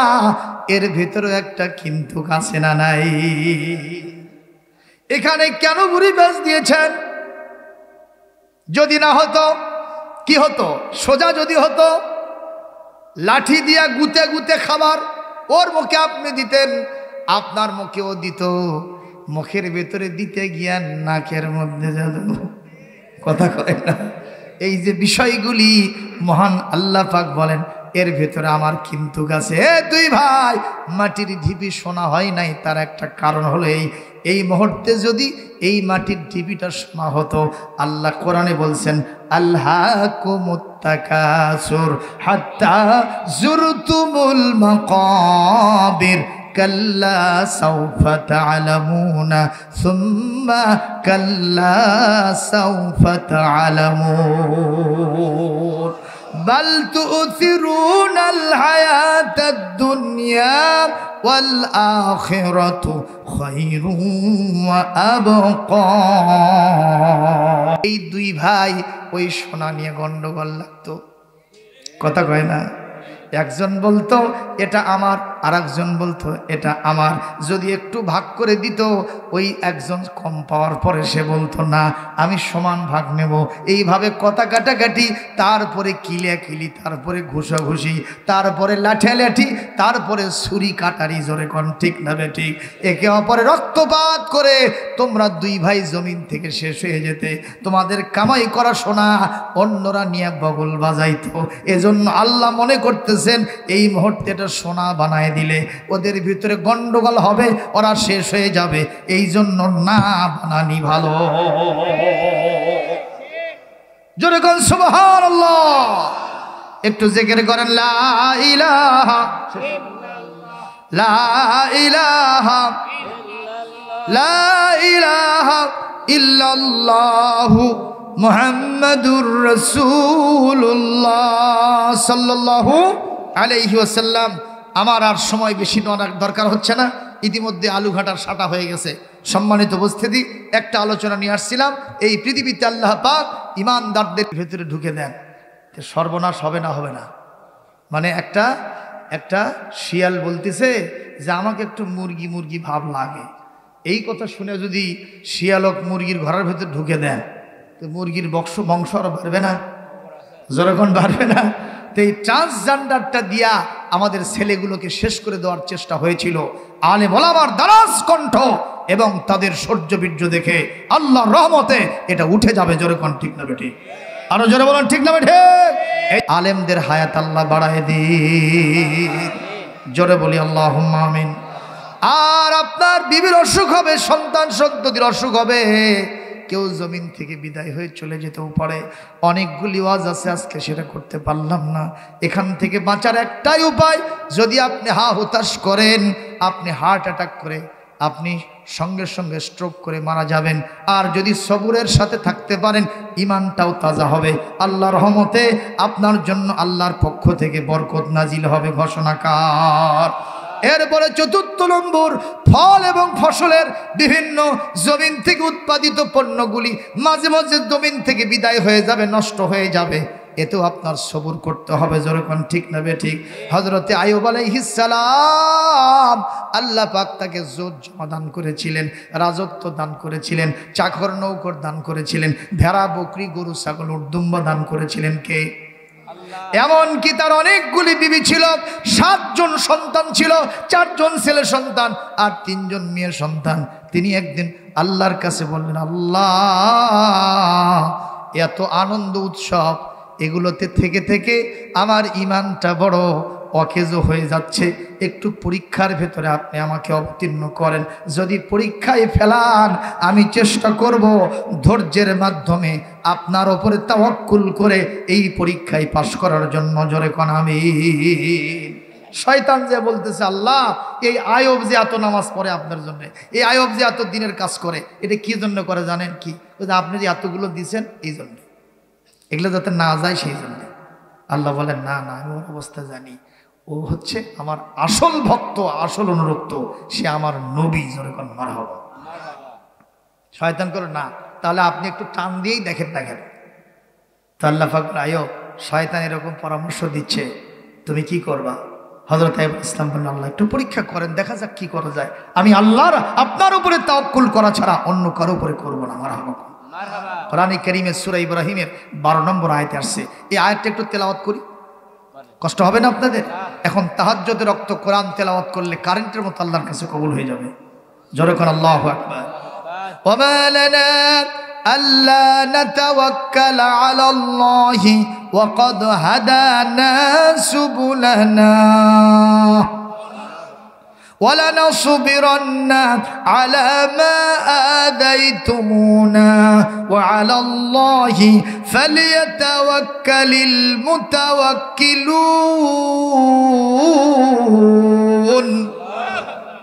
আল্লাহ পাক বলেন, পৃথিবীর সব নবীরা বলেছেন, আমাদের এমন কি আছে যে আমরা আল্লাহর উপরে তাওয়াক্কুল করব না?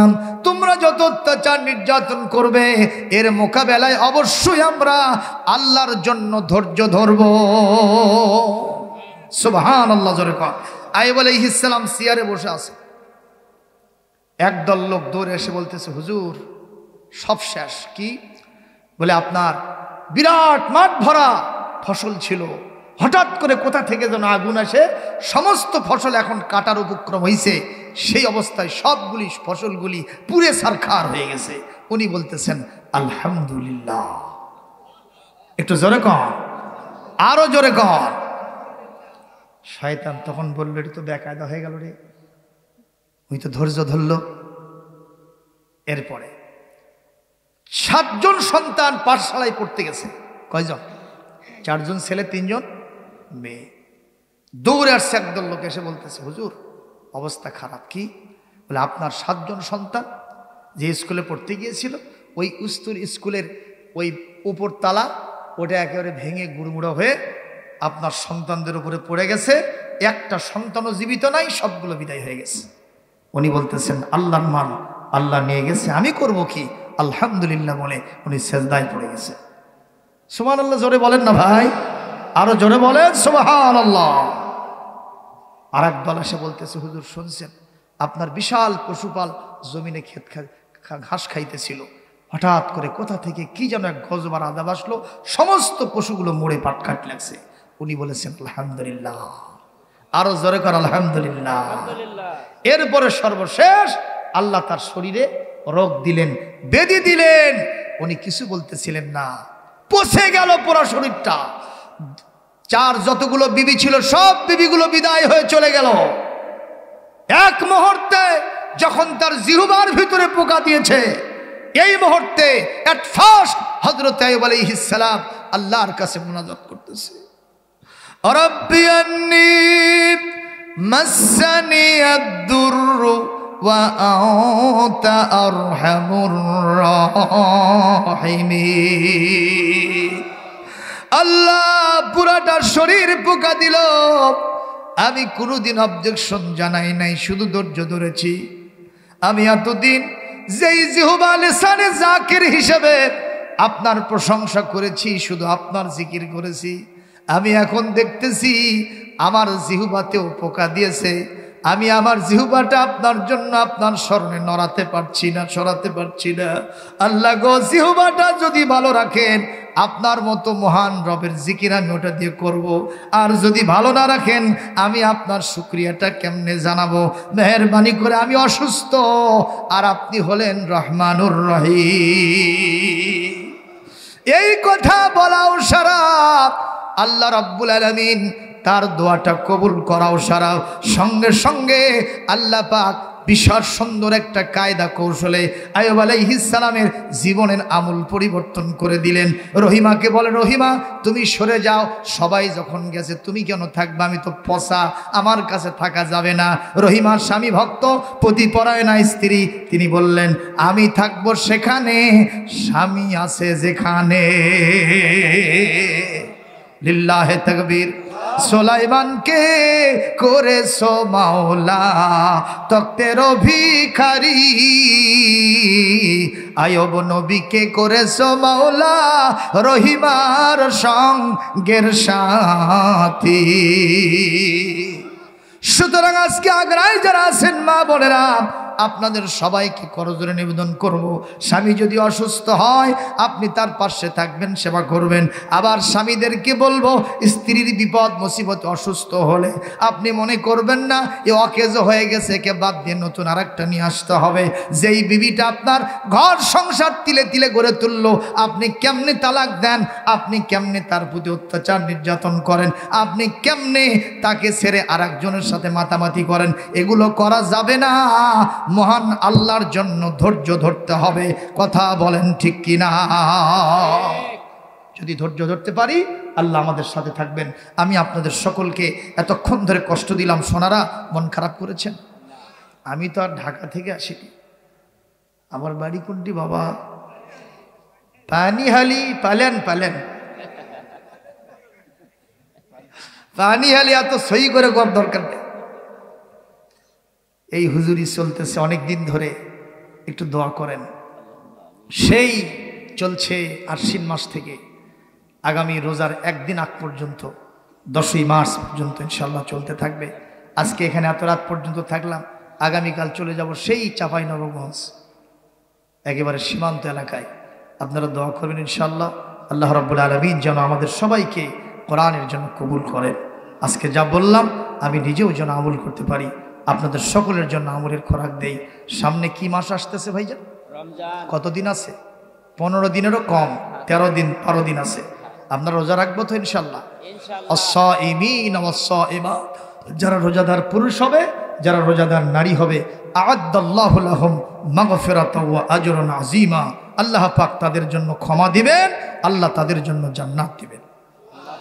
এই নিয়তে রোজা রাখতে রাজি আছি যারা, দুটো হাত আল্লাহকে দেখায় তারা। আল্লাহ আমাদের সবাইকে রোজাদার বানান। বলেন আল্লাহুম্মা বারিক লানা ফি শাবানা ওয়া বাল্লিগনা রমাদান। হে আল্লাহ, রজবে বরকত দিয়েছেন, শাবানে বরকত দেন এবং রমজান পর্যন্ত আমাদের হায়াতকে বৃদ্ধি করে দেন। আমিন ইয়া রাব্বাল আলামিন। দরুদ ইব্রাহিম পড়েন। আল্লাহুম্মা সাল্লি আলা মুহাম্মাদিন ওয়া আলা আলি মুহাম্মাদ কামা সাল্লাইতা আলা ইব্রাহিম ওয়া আলা আলি ইব্রাহিম ইন্নাকা হামিদুম মাজিদ। আস্তাগফিরুল্লাহ রাব্বি মিন কুল্লি যামবিন ওয়া আতুবু ইলাইহি লা হাওলা ওয়ালা কুওয়াতা ইল্লা বিল্লাহিল আলিয়্যিল আযীম। অনেকক্ষণ ধরে বসে আছেন, তারপরে রাসূলের মহব্বত ভালোবাসা তো আছেই। যেহেতু আমাদের এলাকায় আল্লাহর ওলিদের একটা আনাগোনা আছে, জোরে কোন ঠিক না বেঠিক? আল্লাহর ওলিরা বিশ্বাস করে রাসূলুল্লাহর সামনে দাঁড়ায়া সালাম দিলে আদবটা একটু বেশি হয়। একটু দাঁড়ান তো সবাই। ইয়া নবী সালাম, ইয়া রাসূল সালাম আলাইকা। طلع البدر علينا من ثنية الوداع وجب الشكر علينا ما دعا لله داعي يا نبي سلام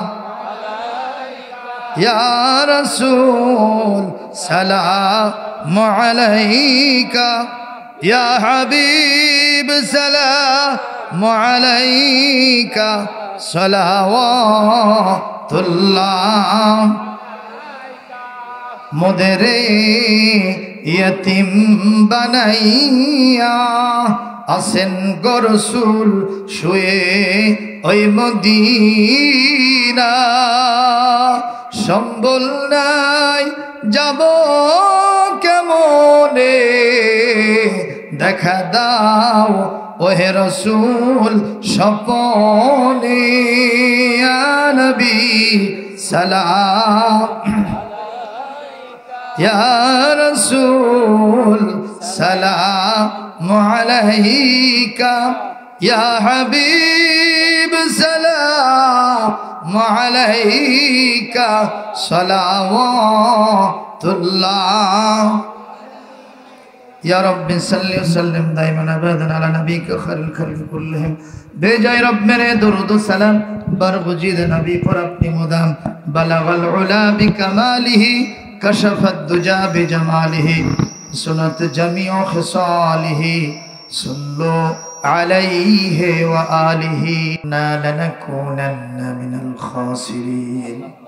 परवरदिगार बेनियास रब्बुल आलमीन आगड़ा दक्षिण पाड़ा এই জামে মসজিদের উদ্যোগে আজকে এই মাহফিল সন্ধ্যা থেকে শুরু হয়ে রাত্রি এখন 1টা বেজে গেছে। হাজারাত উলামায়ে কেরাম ওয়াজ করেছেন। আমি আপনার নগণ্য গোলাম, আহকারুন নাস, পৃথিবীর সবচেয়ে নিকৃষ্ট মানুষ। লোকেরা আমাকে আলেম বলে, তাই মঞ্চে এসে বসে কিছু কথা বলি। বলার মতো যে যোগ্যতা অভিজ্ঞতা এর সামান্যতম আমার ভিতরে নাই, তারপরেও যেহেতু প্রবক্তা হয়েছি কিছু কথা বলেছি, মেহেরবানি করে কবুল করে নেন। আজকে মাহফিল থেকে সবাইকে ক্ষমা করে রহমত দিয়ে মালামাল করে জাহান্নাম থেকে নাম কেটে দিয়া জান্নাতি বানায়া বাড়িতে ফিরায় নেন। আল্লাহ তাআলা আজকের মাহফিলে যা সওয়াব কামাই করেছি, মাঝে মাঝে দরুদ ও সালাম পড়েছি, আমাদের বিশ্ব নবীর রওজা মুবারকে হাদিয়া করে দেন। तमाम পৃথিবীর মাটির নিচে যে সকল ইমানদার মুসলমান নরনারী শুয়ে আছেন তাদের আরো পরে সওয়াব পৌঁছায় দেন। খাস করে আমাদের মাঝ থেকে জনম দুঃখিনী মা, জনমের মতো যাদের হারিয়ে গেছে, কত মানুষ দুনিয়ায় দেখি রে, দরদি মায়ের মতো তো কাউকে দেখি না। কত মানুষ দেখি দরদি বাবার মতো তো কাউকে পাই না। আয় আল্লাহ, ওনারা যা করেছেন বুকের চামড়া দিয়া জুতা বানায় দিলে ঋণ শোধ করা যাবে না। ছোটবেলায় যদি ওনারা গলায় চিপি দিয়া, গলায় ফাঁস দিয়া মেরে ফেলে দিতেন, অথবা ওষুধ খেয়ে আমাদেরকে নষ্ট করে ফেলে দিতেন, আমাদেরকে যদি স্কুল কলেজে ভর্তি না করে মাদ্রাসায় ভর্তি না করে আমাদেরকে মূর্খ বানায় রাখতেন, এত দূর পর্যন্ত আমরা আসতে পারতাম না। আপনার রহমত কাজে লেগেছে বাবু। আল্লাহ তাআলা সারাটা জীবন শুধু আমাদের কল্যাণ কামনা করেই বিদায় হয়ে গেছেন, নিজেদের জন্য কিছুই করেন নাই। বাপরে জিজ্ঞাসা করলাম, একটা ভালো পোশাক কেন পরেন না? কেন একটা বিছানায় ভালো বিছানায় শয়ন করেন না? কেন ভালো যানবাহনে চড়েন না? কেন ভালো বাজার করে খান না? বাপ জবাব দিল, 2টা টাকা যদি বাঁচাতে পারি তোমাদের ভবিষ্যৎ উন্নতি হবে, কল্যাণ হবে। আল্লাহ তাআলা পৃথিবীর সবাই চায় আমরা বড় হব, বড় হব, বড় হব, কিন্তু আমাদের বাপ মা চান আমরা যা হয়েছি আমাদের সন্তানকে আমাদের চাইতে বড় বানায় দেব। এই মানুষগুলি যাদের দুনিয়া ছেড়ে চলে গেছে বাবু, কত বড় নিয়ামত ধরা হয়ে গেছে আমরা। যারা বিদায় দিয়েছেন বাপ মাকে তারাই বোঝেন কত বড় নিয়ামত চলে গেছে। ওনাদের জন্য কি করব আমরা? আপনার শেখানো দোয়াটা আমরা করে দিলাম। সবাই চোখের পানি ছেড়ে দিয়ে পড়েন, রব্বির হামহুমা কামা রব্বায়ানি সগীরা। আল্লাহ আপনি তাদেরকে আপনার রহমতের কুলে উঠান। আল্লাহ যারা বেঁচে আছেন হায়াত দারাজ করে দেন, যারা অসুস্থ শেফায়ে আজেলা কামিলা হায়াতে তৈয়বা দান করেন। আমাদের দাদা দাদি, নানা নানি, আমাদের ভাই বোন, আত্মীয় স্বজন, বিবি সন্তান আদি, শ্বশুর শাশুড়ি, আমাদের জানা অজানা, চেনা অচেনা কত আত্মীয় স্বজন কবরে চলে গেছেন, আজকের সওয়াব তাদের আরওয়ার পরে পৌঁছায় দেন। এই আগ্রা গ্রামের প্রত্যেকটি পাড়ার বাজারে, পুকুর পাড়ে, গোরস্থানে যিনি যেখানে শুয়ে আছেন, এই মাহফিলকে তাদের নাজাতের ওসিলা বানায় দেন। আল্লাহ তাআলা বিশেষ করে এই মসজিদের যিনি প্রতিষ্ঠাতা মরহুম মগফুর আলহাজ হাবিবুর রহমান মাস্টার সাহেব, আল্লাহ আমরা তার দাওয়াতে কতবার এই মসজিদের আয়োজনে এসেছি, আজকে উনি শুধুই স্বপ্ন হয়ে আছেন, কবরে চলে গেছেন। আল্লাহ তার কবরটাকে জান্নাতের টুকরা বানায় দেন। উনি সহ ওনার সহযোগী যারা ছিলেন, যাদের সহযোগিতায় এই মসজিদ প্রতিষ্ঠিত হয়েছিল, আল্লাহ দয়া করে তাদের আরওয়ার সওয়াব পৌঁছায় দেন। বর্তমান কমিটিকে কবুল করে নেন। আল্লাহ তাআলা মেহেরবানি করে এই মসজিদকে কিয়ামত পর্যন্ত দায়েম কায়েম জারি রেখে দেন। সম্মানিত ইমাম সাহেব, মুসাল্লি বৃন্দু, মুয়াজ্জিন সাহেব যারাই আছেন সবাইকে শাহী দরবারে কবুল করে নেন। আল্লাহ আজকের সম্মানিত সভাপতি আমার মামা আলহাজ মাওলানা আব্দুল মান্নান সাহেবকে হায়াতে তৈয়বা দান করেন। ছেলেটা ভবিষ্যৎ মারুফ হোসেন রবিকে আল্লাহ কবুল করে নেন। বিদেশের মাটিতে আছে, আল্লাহ তাকে হায়াতে তৈয়বা তবিলা সেহাতে কুল্লিয়া দান করুন, ইলমে নাফিয়া দান করুন। আল্লাহ তাআলা আজকের মাহফিল আলোচক বিন্দু, সহসভাপতি, প্রধান অতিথি, বিশেষ অতিথি মণ্ডলী, আজকে মঞ্চে উপবিষ্ট আছেন বরেণ্য অতিথি জিয়াউর রহমান জিয়া সাহেব, বড়ুইল ইউনিয়নের চেয়ারম্যান ভাইকে আল্লাহ কবুল করে নেন। আমার ভাই আলহাজ মোহাম্মদ রায়হান আলী, সদস্য গোহাইর ইউনিয়ন পরিষদ, মেহেরবানি করে তাকে কবুল করে নেন।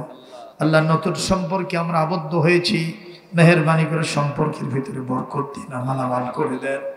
রব্বুল আলামিন রবেল সহ, মুত্তালিব সহ যারা এই মাহফিলের জন্য ভূমিকা রেখেছে, মুরব্বীদের দোয়া সহযোগিতা, যুবকদের আন্তরিক প্রচেষ্টা, পরিশ্রম, কত কষ্ট হয়েছে, আমি সবার জন্য দোয়া করি। তাদের সকলকে মাহফিল থেকে ফায়দামান হাসিল করার তৌফিক দেন। আল্লাহ সবাইকে নামাজি, দিনদার, পরহেজগার বানায় দেন। হযরত উলামায়ে কেরাম আছেন, তাদের উপর রহমত নাজিল করেন। আয় আল্লাহ একটা দোয়া করি, রমাদান কারীম সামনে উপস্থিত, বড় মেহমান, জানি না কার হায়াতের পুঁজি শেষ হয়ে গেছে। আল্লাহ আমাদের সবাইকে শিফায়ে আজেলা কামিলা হায়াতে তৈয়বা দেন। যাদের হায়াত শেষ হয়ে গেছে রমজানের শেষ পর্যন্ত হায়াত বাড়ায় দেন। আল্লাহ রমজান যে কি নিয়ামত। আমার ভাই অসুস্থ, ফাফর হাই স্কুলের হেডমাস্টার সাহেব, তিনি স্ট্রোক করেছেন, মেডিকেলে ভর্তি। আমি দেখতে গেলাম, উনি কেঁদে কেঁদে বললেন, আল্লাহ কি দেখছে না, সামনে রমাদানের রোজা রাখবো আমি। আল্লাহ এই মাহফিলের সদকায় দোয়া করি আমার বড় ভাইকে শিফা আজেলা দান করেন আল্লাহ, হায়াতের তৈয়বা দান করেন। আমি নিজে অনেকটা অসুস্থ, আল্লাহ রহমত নাজিল করেন। পৃথিবীর সকল ওলামা হযরতদের উপরে রহমত নাজিল করেন, বাংলাদেশের আলেমদের উপর রহমত নাজিল করেন। আমাদের মরহুম আল্লামা কোরআনের পাখিকে জান্নাতের মেহমান বানায় আল্লাহ। আল্লামা ডক্টর লুৎফর রহমান সাহেব সবচাইতে বড় আলেম আলিয়ানে সাহেব, আল্লাহ মেহরবানি করুন, লাইফ সাপোর্টে আছেন বাবু। আল্লাহ তার হায়াতের মধ্যে বারাকা দান করে, তাকে হায়াতে তৈয়বা সেহাতে কুল্লিয়া দান করে। আল্লাহ আজকে আশা নিয়ে হাত নামালাম যে আমাদের এই কথাগুলি আপনি শুনেছেন এবং কবুলিয়তের মর্যাদা দান করেছেন। আমার মা বোনেরা পর্দায় আছেন, তাদের উপর রহমত নাজিল করেন, হায়াতে তৈয়বা দেন, অসুস্থ থেকে শিফা আজেলা করেন, নিঃসন্তানীকে সন্তান দিয়ে ভরপুর করে দেন, স্বামীর সংসারকে সুখময় আনন্দময় করে দেন। গোটা পৃথিবীর মুসলমান, বিশেষ করে ফিলিস্তিন সহ যারা মাজলুম মানবতা, তাদের জন্য আপনি হামি ও নাসির হয়ে যান। রব্বানা তাকাব্বাল মিন্না ইন্নাকা আনতাস সামিউল আলিম ওয়া তুব আলাইনা ইন্নাকা আনতাত তাওয়াবুর রহিম। সুবহানা রাব্বিকা রাব্বিল ইজ্জাতি আম্মা ইয়াসিফুন ওয়া সালামুন আলাল মুরসালিন ওয়ালহামদুলিল্লাহি রাব্বিল আলামিন। ওয়াজআল আখিরা কালিমাতিনা ইনদাল মাউতি লা ইলাহা ইল্লাল্লাহু মুহাম্মাদুর রাসূলুল্লাহ।